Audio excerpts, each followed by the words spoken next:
ಭಾರತಾಂಬೆಯನ್ನ ಕೇಳಿಸ್ಕೊಳ್ಳಿ ಸರ್, ನಿಮಗೆ ಗೊತ್ತಿಲ್ಲ ಅದಕ್ಕೆ ನಾನು ಹೇಳ್ತಿದ್ದೀನಿ, ಕೇಳಿಸ್ಕೊಳ್ಳಿ. ಸುರ್ಭಿ ಅವ್ರಿಗೆ ಪ್ರಶ್ನೆ ಆದ್ರೂ ಕೂಡ ನೀವು ಕೇಳಿಸ್ಕೊಳ್ಬೇಕು. ಫಾರೂಕ್ ಅವರು ಇದಕ್ಕೆ ಉತ್ತರ ಕೊಡಿ. ಭಾರತ ಮಾತೆಯನ್ನ ಜ್ಞಾನ ಕೊಡುವ ಹಾಗೆ ಸಮೃದ್ಧಿಯನ್ನ ಕೊಡುವ ದೇವಿ ಅಂತ ಹೇಳಿ ಕರೆಯಲಾಗಿದೆ. ಕರೆದಿರೋದು ಯಾರನ್ನ? ಭಾರತಾಂಬೆಯನ್ನ. ದುರ್ಗೆನಲ್ಲ ಸರ್, ಸರಸ್ವತಿನಲ್ಲ. ಅದರ ಜೊತೆಯಲ್ಲಿ ಯಾವಾಗ ಶತ್ರುಗಳು ಅಡ್ಡ ಬರ್ತಾರೋ ಆಗ ಅಸ್ತ್ರ ಶಸ್ತ್ರಗಳನ್ನ ಹಿಡಿದು ನಿಲ್ಲುವ ದೇವಿ ಅಂತ ಹೇಳಿದ್ದಾರೆ. ಯಾರನ್ನ? ಭಾರತಾಂಬೆಯನ್ನ. ದುರ್ಗೆಯನ್ನು ಅಲ್ಲ, ಲಕ್ಷ್ಮಿಯನ್ನಲ್ಲ, ದುರ್ಗೆಯ ರೀತಿಯಲ್ಲಿ ಭಾರತಾಂಬೆ ಅಂತ ಹೇಳಿರೋದು. ಪಾಪ ಇದನ್ನ ಅರ್ಥ ಮಾಡ್ಕೊಂಡು ಯಾರು ಸುರ್ಭಿ ಅವರೇ? ಅರ್ಥ ಮಾಡ್ಕೊಂಡು ಯಾರು? ಅರ್ಥ ಮಾಡ್ಕೊಳ್ಳೋದಕ್ಕೆ ಆ ಮನಸ್ಥಿತಿ ಇಲ್ವಲ್ಲ. ಯಾಕೆಂದ್ರೆ ಈ ಒಂದು ಸ್ಟ್ಯಾನ್ಸವನ್ನು ಡಿಲೀಟ್ ಮಾಡಬೇಕು ಅಂತ ಇದ್ದಂತಹ ಪರಿಸ್ಥಿತಿಯಲ್ಲಿ ಯಾವ ವ್ಯತ್ಯಾಸಗಳನ್ನು ಹುಡುಕ್ತಿದ್ರು ಜಿನ್ನಾ ಅವರು. ಪಾಕಿಸ್ತಾನನ್ನ ಕ್ರಿಯೇಟ್ ಮಾಡಬೇಕು ಅಂತ ಇದ್ದಿದ್ದ ಮನಸ್ಥಿತಿಲಿ ಇದ್ದಿದ್ದವರು. ನಮ್ಮ ವ್ಯತ್ಯಾಸಗಳೇನು? ಇದು 1937 ಗಿಂತ ಮುಂಚೆ ಮುಸಲ್ಮಾನರು ಹಿಂದೂಗಳು ಇಬ್ರು ಹಾಡ್ತಿದ್ದಂತ ಹಾಡು.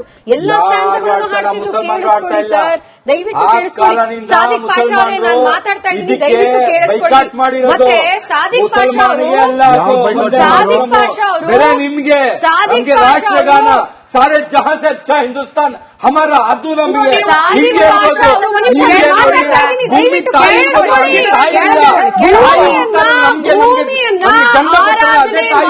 ಭೂಮಿಯನ್ನ ಆರಾಧನೆ ಮಾಡಲ್ಲ ಅಂತ ಹೇಳ್ತೀರಾ. ಯಾಕೆ ನೀವು ಮೆಕ್ಕಾ ಕಡೆ ಡೈರೆಕ್ಷನ್ ಅಲ್ಲಿ ಕೂತ್ಕೊಂಡು ನಮಾಜ್ ಮಾಡ್ತೀರಾ? ಭೂಮಿ ಅಲ್ವಾ ಮೆಕ್ಕಾ? ಅಲ್ಲ, ಅದು ಮಸೀದಿ ಮೇಡಮ್.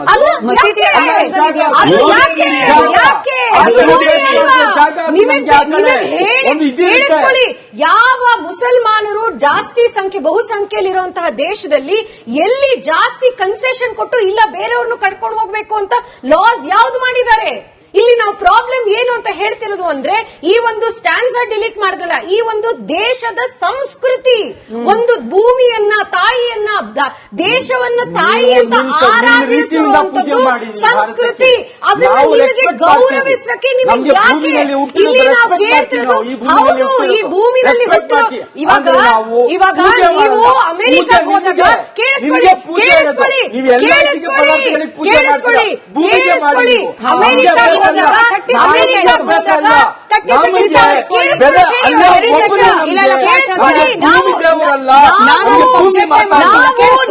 ನಂಬಿಕೆಗಳನ್ನ ಗೌರವಿಸ್ತೀವಿ, ಆದ್ರೆ ನೀವು ನಮ್ಮ ನಂಬಿಕೆಗಳನ್ನ ಗೌರವಿಸ್ತಿಲ್ಲ ಅನ್ನೋದೇ ನಮ್ಮ ಆರ್ಗ್ಯುಮೆಂಟ್.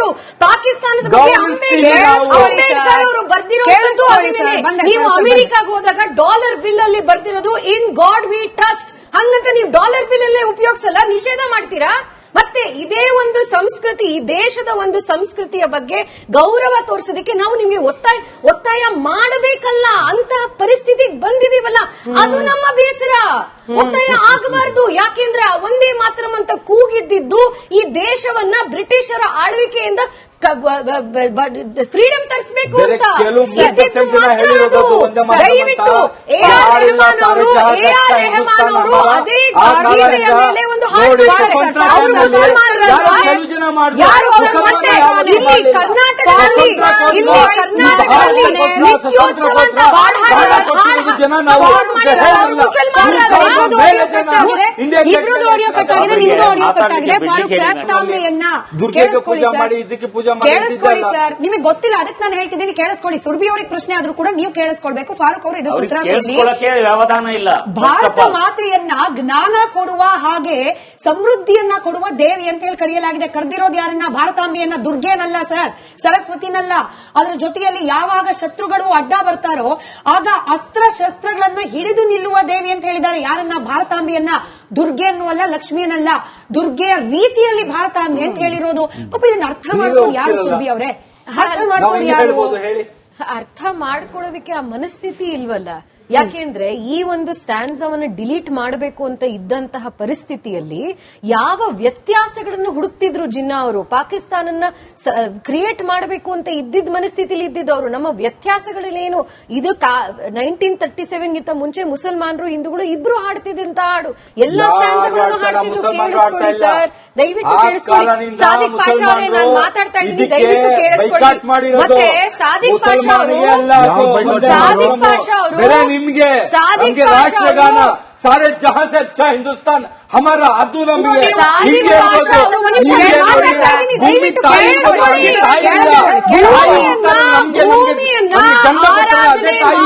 ಭೂಮಿಯನ್ನ ಆರಾಧನೆ ಮಾಡಲ್ಲ ಅಂತ ಹೇಳ್ತೀರಾ, ಯಾಕೆ ನೀವು ಮೆಕ್ಕಾ ಕಡೆ ಡೈರೆಕ್ಷನ್ ಅಲ್ಲಿ ಕೂತ್ಕೊಂಡು ನಮಾಜ್ ಮಾಡ್ತೀರಾ? ಭೂಮಿ ಅಲ್ವಾ ಮೆಕ್ಕಾ? ಅಲ್ಲ, ಅದು ಮಸೀದಿ ಮೇಡಮ್. ಮಸೀದಿ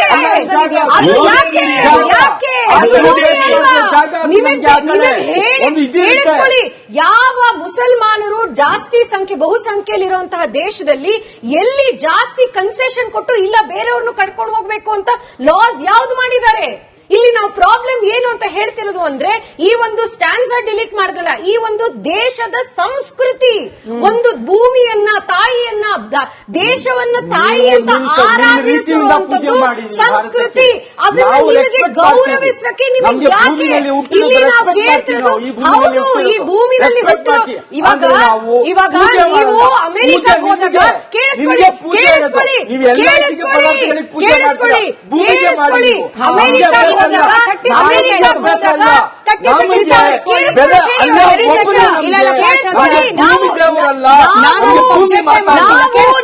ನಂಬಿಕೆಗಳನ್ನ ಗೌರವಿಸ್ತೀವಿ, ಆದ್ರೆ ನೀವು ನಮ್ಮ ನಂಬಿಕೆಗಳನ್ನ ಗೌರವಿಸ್ತಿಲ್ಲ ಅನ್ನೋದೇ ನಮ್ಮ ಆರ್ಗ್ಯುಮೆಂಟ್.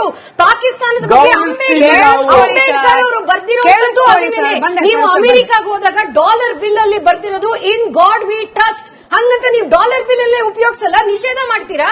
ಮತ್ತೆ ಇದೇ ಒಂದು ಸಂಸ್ಕೃತಿ, ಈ ದೇಶದ ಒಂದು ಸಂಸ್ಕೃತಿಯ ಬಗ್ಗೆ ಗೌರವ ತೋರಿಸೋದಕ್ಕೆ ನಾವು ನಿಮಗೆ ಒತ್ತಾಯ ಮಾಡಬೇಕಲ್ಲ, ಅಂತಹ ಪರಿಸ್ಥಿತಿಗೆ ಬಂದಿದೀವಲ್ಲ, ಅದು ನಮ್ಮ ಬೇಸರ. ಒತ್ತಾಯ ಆಗಬಾರದು, ಯಾಕೆಂದ್ರೆ ಒಂದೇ ಮಾತ್ರಂ ಅಂತ ಕೂಗಿದ್ದಿದ್ದು ಈ ದೇಶವನ್ನ ಬ್ರಿಟಿಷರ ಆಳ್ವಿಕೆಯಿಂದ ಫ್ರೀಡಮ್ ತರಿಸಬೇಕು ಅಂತ. ದಯವಿಟ್ಟು AR ರೆಹಮಾನ್ ಅವರು ಅದೇ ಗೀತೆಯ ಮೇಲೆ ಒಂದು ಹಾಡು ಇಲ್ಲಿ ಕರ್ನಾಟಕದಲ್ಲಿ ನಿತ್ಯೋತ್ಸವ ಅಂತ ಇಬ್ರದ್ದು ಆಡಿಯೋ ಕಟ್ ಆಗಿದೆ, ನಿಮ್ದು ಆಡಿಯೋ ಕಟ್ ಆಗಿದೆ. ಫಾರೂಕ್ ಸರ್ ಬದಾಮಿಯನ್ನ ಕೇಳಿಸ್ಕೊಳ್ಳಿ ಸರ್, ನಿಮಗೆ ಗೊತ್ತಿಲ್ಲ, ಅದಕ್ಕೆ ನಾನು ಹೇಳ್ತಿದ್ದೀನಿ, ಕೇಳಿಸ್ಕೊಳ್ಳಿ. ಸುರ್ಬಿ ಅವ್ರಿಗೆ ಪ್ರಶ್ನೆ ಆದ್ರೂ ಕೂಡ ನೀವು ಕೇಳಿಸ್ಕೊಳ್ಬೇಕು. ಫಾರೂಕ್ ಅವರು ಇದಕ್ಕೆ ಉತ್ತರ ಕೊಡಿ. ಭಾರತ ಮಾತೆಯನ್ನ ಜ್ಞಾನ ಕೊಡುವ ಹಾಗೆ ಸಮೃದ್ಧಿಯನ್ನ ಕೊಡುವ ದೇವಿ ಅಂತ ಹೇಳಿ ಕರೆಯಲಾಗಿದೆ. ಕರೆದಿರೋದು ಯಾರನ್ನ? ಭಾರತಾಂಬೆಯನ್ನ, ದುರ್ಗೆನಲ್ಲ ಸರ್, ಸರಸ್ವತಿನಲ್ಲ. ಅದರ ಜೊತೆಯಲ್ಲಿ ಯಾವಾಗ ಶತ್ರುಗಳು ಅಡ್ಡ ಬರ್ತಾರೋ ಆಗ ಅಸ್ತ್ರ ಶಸ್ತ್ರಗಳನ್ನ ಹಿಡಿದು ನಿಲ್ಲುವ ದೇವಿ ಅಂತ ಹೇಳಿದ್ದಾರೆ. ಯಾರನ್ನ? ಭಾರತಾಂಬೆಯನ್ನ. ದುರ್ಗೆಯನ್ನು ಅಲ್ಲ, ಲಕ್ಷ್ಮಿಯನ್ನಲ್ಲ, ದುರ್ಗೆಯ ರೀತಿಯಲ್ಲಿ ಭಾರತಾಂಬೆ ಅಂತ ಹೇಳಿರೋದು. ಪಾಪ ಇದನ್ನ ಅರ್ಥ ಮಾಡ್ಕೊಂಡು ಯಾರು ಸುಬ್ಬಿ ಅವರೇ? ಅರ್ಥ ಮಾಡ್ಕೊಂಡು ಯಾರು? ಅರ್ಥ ಮಾಡ್ಕೊಳ್ಳೋದಕ್ಕೆ ಆ ಮನಸ್ಥಿತಿ ಇಲ್ವಲ್ಲ. ಯಾಕೆಂದ್ರೆ ಈ ಒಂದು ಸ್ಟ್ಯಾನ್ಸವನ್ನು ಡಿಲೀಟ್ ಮಾಡಬೇಕು ಅಂತ ಇದ್ದಂತಹ ಪರಿಸ್ಥಿತಿಯಲ್ಲಿ ಯಾವ ವ್ಯತ್ಯಾಸಗಳನ್ನು ಹುಡುಕ್ತಿದ್ರು ಜಿನ್ನಾ ಅವರು? ಪಾಕಿಸ್ತಾನನ್ನ ಕ್ರಿಯೇಟ್ ಮಾಡಬೇಕು ಅಂತ ಇದ್ದಿದ್ದ ಮನಸ್ಥಿತಿಲಿ ಇದ್ದಿದ್ದವರು. ನಮ್ಮ ವ್ಯತ್ಯಾಸಗಳೇನು? ಇದು 1937 ಗಿಂತ ಮುಂಚೆ ಮುಸಲ್ಮಾನರು ಹಿಂದೂಗಳು ಇಬ್ರು ಹಾಡ್ತಿದ್ದಂತ ಹಾಡು, ಎಲ್ಲಾ ಸ್ಟ್ಯಾನ್ಸ್ಗಳನ್ನು ಹಾಡ್ತಿದ್ರು. ಕೇಳಿಸ್ಕೊಳ್ಳಿ ಸರ್, ದಯವಿಟ್ಟು ಕೇಳಿಸ್ಕೊಳ್ಳಿ. ಸಾದಿಕ್ ಪಾಷಾ ಅವರೇ, ನಾನು ಮಾತಾಡ್ತಾ ಇದ್ದೀನಿ, ದಯವಿಟ್ಟು ಕೇಳಿಸ್ಕೊಳ್ಳಿ. ಮತ್ತೆ ಸಾದಿಕ್ ಪಾಷಾ ಅವರು ನಿಮ್ಗೆ ರಾಷ್ಟ್ರಗಾನ सारे जहां से अच्छा हिंदुस्तान हमारा ಅದು ನಮಗೆ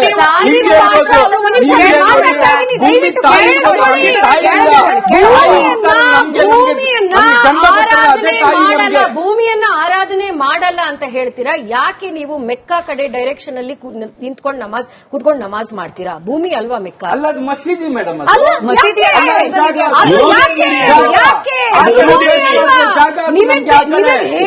ಕೇಳಿಸ್ಕೊಳ್ಳಿ, ಯಾವ ಮುಸಲ್ಮಾನರು ಜಾಸ್ತಿ ಬಹುಸಂಖ್ಯೆಯಲ್ಲಿರುವಂತಹ ದೇಶದಲ್ಲಿ ಎಲ್ಲಿ ಜಾಸ್ತಿ ಕನ್ಸೆಷನ್ ಕೊಟ್ಟು ಇಲ್ಲ ಬೇರೆಯವ್ರನ್ನು ಕಟ್ಕೊಂಡು ಹೋಗ್ಬೇಕು ಅಂತ ಲಾಸ್ ಯಾವ್ದು ಮಾಡಿದ್ದಾರೆ? ಇಲ್ಲಿ ನಾವು ಪ್ರಾಬ್ಲಮ್ ಏನು ಅಂತ ಹೇಳ್ತಿರೋದು ಅಂದ್ರೆ, ಈ ಒಂದು ಸ್ಟ್ಯಾನ್ಸಾ ಡಿಲೀಟ್ ಮಾಡಿದ್ರಲ್ಲ, ಈ ಒಂದು ದೇಶದ ಸಂಸ್ಕೃತಿ, ಒಂದು ಭೂಮಿಯನ್ನ, ತಾಯಿಯನ್ನ, ದೇಶವನ್ನ ತಾಯಿ ಅಂತ ಆರಾಧಿಸುವಂತದ್ದು ಸಂಸ್ಕೃತಿ. ಅದನ್ನ ನಿಮಗೆ ಗೌರವಿಸಕ್ಕೆ ನಿಮಗೆ ಯಾಕೆ? ಇಲ್ಲಿ ನಾವು ಕೇಳ್ತಿರೋದು, ಹೌದು, ಈ ಭೂಮಿನಲ್ಲಿ ಹುಟ್ಟಿರೋ ಇವಾಗ ನೀವು ಅಮೆರಿಕಕ್ಕೆ ಹೋದಾಗ ಕೇಳಿಸ್ಕೊಳ್ಳಿ, ಅಮೆರಿಕ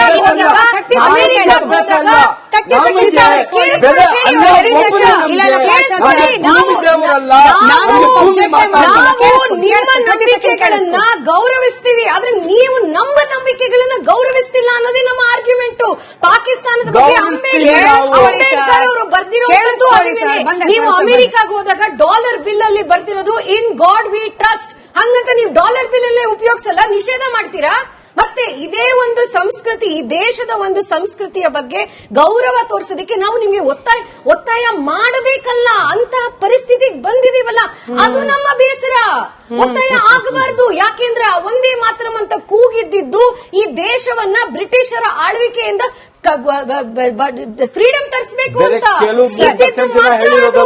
ದಯವಿಟ್ಟು AR ರೆಹಮಾನ್ ಅವರು ಅದೇ ಗೀತೆಯ ಮೇಲೆ ಒಂದು ಹಾಡು ಅವರು